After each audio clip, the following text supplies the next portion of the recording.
YouTube! Leo Sheng here, host of the Extreme Fillet Fishing channel. Today is March 5th, 2017. My 52nd outing of this year is still. If you guys watched the last video on the channel, you probably know already that earlier today I was doing some saltwater fishing down here in Charleston, South Carolina. Now it is the afternoon. I'm right here, right by this tiny little residential pond, okay, in Charleston, all right? It doesn't really have a name. It is really tiny. And today I am going to be fishing with a guest. This lady is actually my friend Darcy's friend, Mandy. And according to her, she just wants to know what are the different types of fish in her pond. You know, she has caught a decent carp out of here before together with Darcy, and I think a few sunfish. So we're gonna do a little species assessment of this place. We're gonna try for like everything, you know, and see what is inside this little tiny pond. Okay, it is super small, right? So I mean, it would be amazing if we actually pulled a giant of some sort out of this place, right? Because I mean, you just never know, right? So I gotta get things set up. Mandy is gonna be showing up here soon, so when she's here we're gonna turn the camera on again. Stay tuned. Alrighty guys, so I'm here with my friend Darcy's friend Mandy. Hey, boom. I'm Mandy. Hey. Mandy, it comes to my understanding that you have an Instagram when it comes to fishing, is that right? I do. I'm Menderson11. Do you post a lot of fishing stuff over there? Oh yeah, that's about all I post. Huh. Why don't you tell us a little bit how exactly you got into fishing to begin with? Well, my dad got me into fishing when I was a kid, and then about 4 or 5 years ago I met Darcy and found another female angler. So that's nice. Of course I have my male fishing friends that always take me that are very Oh, nice. of course, sure, yeah. And it comes to my understanding also that most of what you do is saltwater fishing, is that correct? Yes, that's correct. I do inshore and offshore. Gotcha. So see, today for a change, guys, we're here right by Mandy's house. Of course, I'm not gonna tell you guys which house it is, you know, you guys gotta come stalk Mandy here, you know. But for a change of scenery, we are here right by her little community pond, and we gotta do a little species assessment. We're gonna get Mandy on some freshwater species of fish, you know, whatever is in the pond. So let's get equipment, let's do it. All right, so every time I come to a new pond, usually I cast some fake plastics around, Yeah. just to kind of check if there's any largemouth bass inside or any different type of game fish. And when that happens, my lure of preference is what is called a Senko. Okay. And this pretty much over here is a Gary Yamamoto Senko, a very old one. Let me get a newer one for you. There you go. So this is a little Gary Yamamoto Senko, 4 inches. And what we do, we just tie one hook directly on the line. Okay. And we do this thing called wacky rigging, which is you just put the hook right under this little O-ring, this little ring right here. Sure. And it becomes just like this on your line. Okay. And what happens is when you cast it in there, you just let it sink slowly, and the sides, yeah, it wiggles. Okay. And if there are largemouth bass around, usually what happens is you feel a little tap first, and then your line starts moving towards the direction that the fish is swimming. That's when you know it got in its mouth, and then you set the hook. Okay. So I'm gonna get you set up with this first. We're gonna give just a few casts right along the edges, and then around the fountain, because those are the places where they would be at. Okay. Usually they hide under this green gunk here. Right. So if you cast right in front of it, sometimes they will show up and whack it. Okay. Or sometimes it will just be around the fountain because the water is cooler over there. Okay. So there you go. You can tie it up with whatever, you know. Ooh, tough gig with the bass, folks. I see all these mosquito fish, you know, popping up here and there on the pond. Look at that when my Senko passes around. But I've been casting the Senko for quite a while, and sadly, the largemouth bass did not want to show up. Okay, so I mean, if they are in this pond, they may be, you know. I didn't catch any, and I didn't have any bites. Now, as story goes, and I actually set up Mandy on a little panfish rig right there already, But the story goes that one day there was a contractor around here. Is that right? Yes. And what was he doing? He was just here with his fishing rod. Is that correct? Yes. Casting some type of plastic stuff? He was casting with a little salamander. A little salamander? Yeah. Did you ever see him catch anything here? No, not at all. Yeah, not at all. Every day for about 3 weeks. Fishing every day for 3 weeks? Up on his lunch break. There you go, guys. So, maybe there's some largemouth bass here, okay? But hey, I don't know. So yeah, I got Mandy hooked up on a little panfish setup already. I'm gonna switch to panfish now. We're gonna do a little panfish assessment, and after that we're gonna do a little carp and catfish assessment. Let's do it. Like a couple weeks ago we went out and there was Oh, there you go. Yeah, little sunfish. Yeah, first fish of the day. Yes, I'll have to send a picture to Darcy. She Right said, "Are on. you fishing?" Yeah, take photos, take photos. That is a little bluegill. This is a bluegill? That is a bluegill. Okay, so I think we call these little sunfish. Southerns call it bram or bran, but Okay. yeah, but like the name is really the bluegill. You can Okay. see the little blue on the side. That's pretty much how do you differentiate them. Oh yeah, look, they're all around here. Yeah. Little bluegill.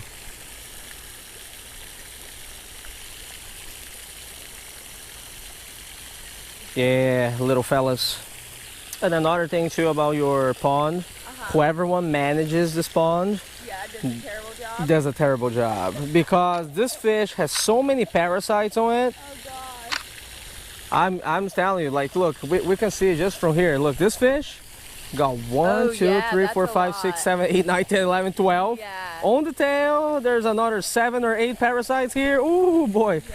So if anyone ever fishes around your place here, just let them know. Like, make sure you don't eat the fish, because yeah, that's another nice little bluegill. Yeah, that's a bigger one. Plenty of brim, in the pond. Good stuff.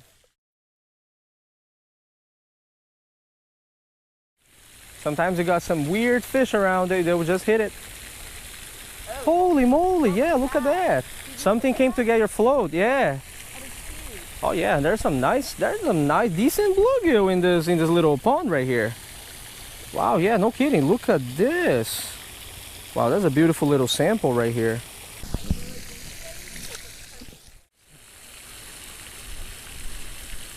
Oh yeah, look at that.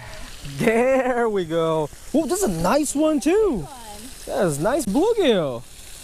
All right, so now at least we know that inside your little pond, at least we got this one species right here, the bluegill. What you Southerners usually refer to as bram. Yes. And believe it or not, a lot of people like to take these home to eat. Oh really? Yeah, just like regular panfish. Really? Fry it and eat it. Wow, that one's going back. Boom. Yeah, good stuff. S-H-E-N-G. Shank. Easy fish. Holy moly. Oh my lord, they just took it. What is this? Oh, it's a big sunfish. That's a big one. Yeah, that's a big sunfish. Oh my god. Holy moly. That's why I felt it, bro. Ooh, a copper nose bluegill. So this is a bluegill, but even within the bluegills, there are different subspecies. This one here is called the copper nose because right here at its operculum is like a little copper color kinda, and they grow really big down here in the south. The ones in the north are the ones that we were catching a little bit earlier today with the blue there. Yeah, these are very beautiful. I gotta take a photo and release this guy. Final view of our copper nose bluegill right here, fellas. This is one mean big copper nose, gotta tell that much. Wow, I wasn't expecting that from the little pond. So folks, we are pan fishing at the moment. I got my float out there in the middle of the tiny little pond right here. And as you guys see in the video, I kind of got Mandy hooked on the little gulp setup that I always tell you guys here on the channel, right? Just a little float with just a 1/64 ounce jig head with a one little 1-inch Gulf minnow. Manu's having a fun time right here catching all the bluegill. This is your first time jigging with a float, right? In freshwater? Yes, with artificial. With artificial. Yeah. So you're enjoying it so much? Oh, absolutely. Alright, there you go, you know, catching the small fish for now, guys. Soon we're gonna switch and, you know, go for the carp and catfish. It comes to my understanding that once in this little tiny pond, you and Darcy actually landed a carp. Is that right? We did, on a micro rod. It was tiny. Do you remember how big was that carp?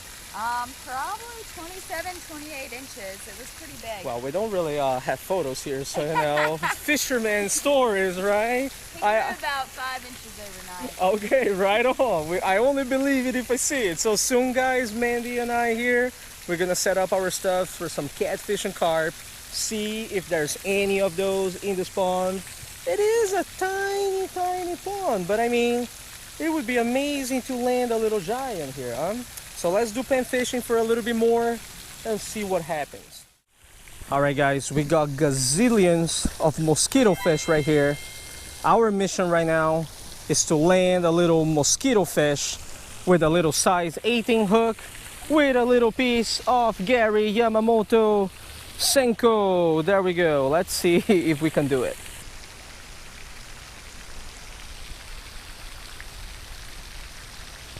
There we go. Finally got a little mosquito fish. Took forever, but yeah, I think this is indeed a mosquito fish. Let's see what we got here. Hook on the side of the mouth. Yeah, this is an eastern mosquito fish. Very, very small eastern mosquito fish. The Gambusia holbrooke. So there you go, huh, guys. Second species of the day. Pond has plenty of sunfish, and microfishing wise, plenty of little mosquito fish, eh? You guys can call me the dink master now, huh? Look at that flare, got nothing on me. Good. See, I just wanted to show you what you call glass minnows. Oh, yeah. They are these little fellas right here. Oh my gosh. Very small. They're Yeah. called mosquito fish. Mosquito fish. And you got thousands of them around here because I think the community just bought them and they stocked them. So, you know, when you have like lawn care and stuff like that, Right. you have a lot of mosquitoes and bugs, and they're called mosquito fish because, you know, they eat all the bugs and stuff. Yeah. Yeah, so it's like a bug control kind of thing. Gotcha. Recently, I went to Florida and caught a Jack Crevalle. Oh yeah, jacks fight really hard. Yeah. I mean, I've caught amberjacks before. They fight. I mean, they call them reef donkeys for a reason. Oh, right on. And I've caught plenty of those, but good God, I caught that Jack Crevalle. And size for size, pound for pound, it fights harder than a damn amberjack. Yeah, it fights really hard, I bet. Gosh, I had no idea. Let's do this. Corn on it? Exactly. Okay. But this is the gig with the carp fishing. Okay. We do this thing called chumming. Yeah. Which is pretty much the chumming for salt water too. Yeah. So what we gotta do is, whoa, what the heck? It's dark. The mason jar. Oh, okay. Homemade canned Yeah. This kind of stuff is a lot of technology for me, you know. So what are we gonna do? Get a little handful of corn, and we're gonna throw it right around where we're going to cast. Sure. So which side do you prefer to cast? Oh, it doesn't matter. Okay, so let's do it right over here, okay? So just try to cast as close to where I'm going to chum, okay? Okay. Right around there by the fountain. You see that? I'm gonna throw a little bit more to the right and a little bit more in front. So that's the spot. Okay. Then I'm gonna cast right around here. Sure. I'm gonna chum a little bit more over here too. Careful, that corn's expensive. I'm kidding. Right on. Yeah, corn, very expensive. So expensive. There you go. So, you know, we cast right around this range right here. Okay. Now, and then put corn on the... Yep. 2 little pieces of corn just to cover, just to cover enough. Leave the tip of the hook exposed just a little bit. They don't really care because they're going to be eating the chum, you know, they're not going to be like with the guards up. Gotcha. Yeah, and then just cast it like right there. Sure. Now, I got to tell you right away, one of the cons of fishing for carp this way is that if you have turtles, turtles are going to feed on the corn. You may catch a turtle. Oh yeah. And if it is a probably. snapper turtle, you know, it's a bit of troublesome. Yeah, we just cut the hook. Yeah, there you go. It's bad, But you know, the pros, of course, if you do hook a carp, you know, just make sure to set your drag appropriately, because when it hits, the line's gonna go, you know, all right? But again, if you're not gonna leave here for like a long time, oh gee, I think it's a, oh, I think it's just, oh, no, wait, I think we got something here. I don't know, I don't feel it. It's weird. Oh, gee. Oh, yeah, we got something. You want to root in? No, you can. You want me to? I don't know if it's a cat. I don't know if it's a catfish or a carp. Yes, please.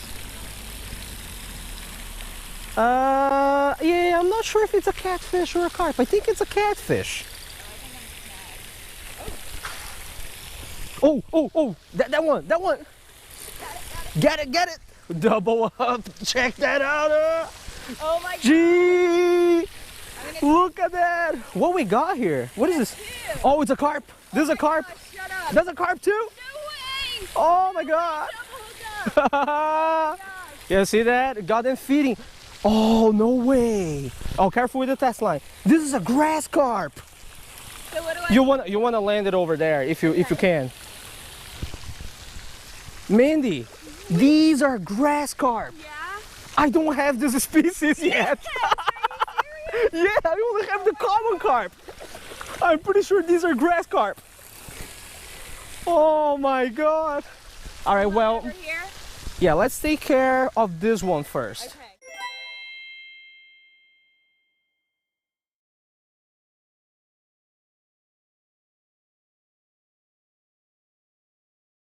All right, let's see if my fish is still here. I got a bunch of junk on this rod. Oh yeah. My fish was just chilling here. My fishing was just chilling here, guys. So we just landed Mandy's grass carp right there. You know, we're trying to take care of them one by one, right? Not try to let this fish stay outside of the water for too long. Now we're gonna take care of my grass carp. If I land this fish, it's gonna be species number 171 for me. You know what I'm saying? And I never caught a grass carp before. I have been pursuing the grass carp for quite a while. And can you guys believe it? That it may be at this little tiny pond right next to Mandy's house that I'm gonna catch my grass carp. Okay, so let me try to bring this guy in, you know, as good as possible without breaking my line or anything. Ooh, he's got some power to it, you know.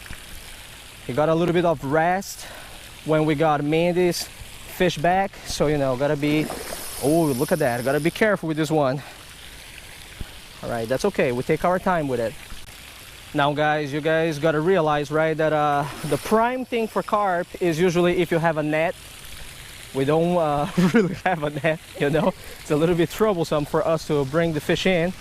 But yeah, usually when you have a net, you know, it's like much better, you know. When you don't have a net, you gotta lift the fish up this way. Ah, nice and easy. We got here our grass carp, species number 171 for extreme Philly fishing. He just punched some mud on me. Again, I'm all filthy now. All right, guys, final view of our first ever grass carp. All right, species number 171 for extreme Philly fishing. Gonna release this carp over here. Ooh, look at that. He's good to go. No need for revival or anything.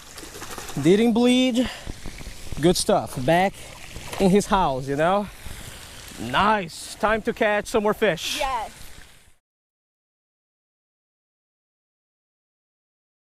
Oh my God. I still can't believe what quite happened down here, guys. Like I said, you know, I just came here to fish with my friend Mandy in her little pond. Little we knew that there are grass carp here. It's species number 171 for extreme Philly fishing. Can you guys believe that?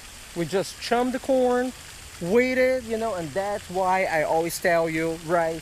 Never underestimate the watersheds around your area. You know, Mandy's been living here forever, you know. She had no idea. that there were grass carp in here. Neither I had idea. I mean, they showed me a photo of a carp from here. It was a common carp, you know. So I came here today. I was just like, yeah, let's do some species assessment, you know, some common carp fishing, right? New species. That's why I say the joys of being a multi-species angler. You are never afraid of casting your line. Doesn't matter where it is. Look at the size. Look at the size of this little pond right here. This is it. And yet you have some amazing grass carp lurking beneath it. We are still carp fishing right here. Mandy went to take a little break, but we're still on the species chase. Hopefully we're gonna catch some catfish, some common carp. Stay tuned, it should be good. Fellas, it is about 5 p.m. right now.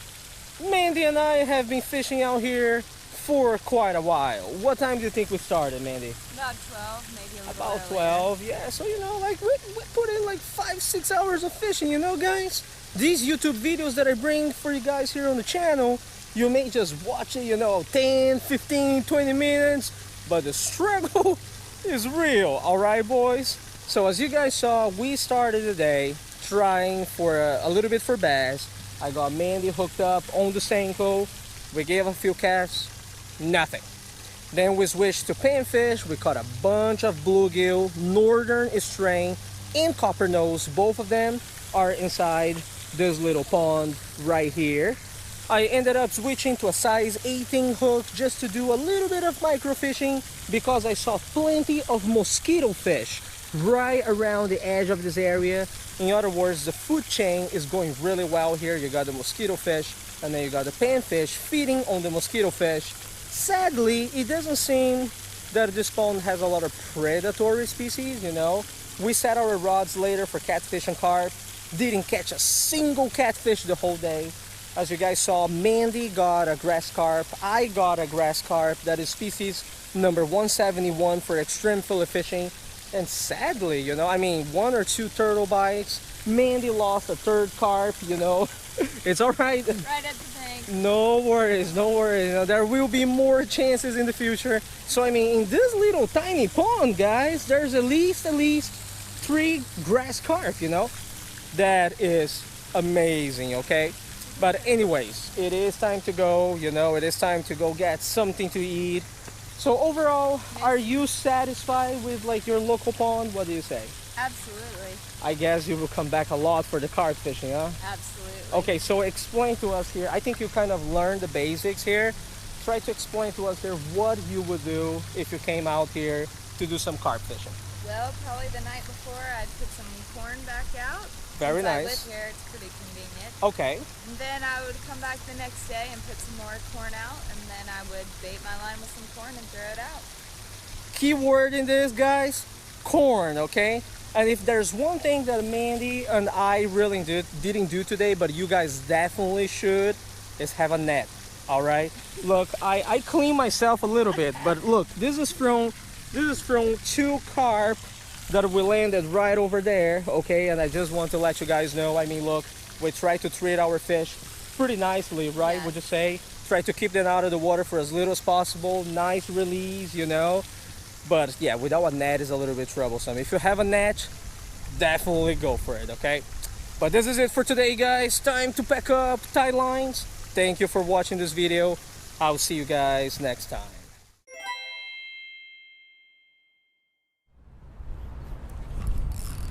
Let's see. I don't know. Maybe, nah, I think it's another little drum. Maybe. What's bigger? What is this? This is not a drum though. It's a spot croaker. It's a big one. Oh, we were talking about him earlier. Are you kidding me, dude? 3 species. We got the Atlantic. Now we got the little spot croaker. Yeah, so check this out, Kristen. This is the spot croaker. Oh, so he's got the little spot right Yeah, it's got a there. little spot right there. Oh my.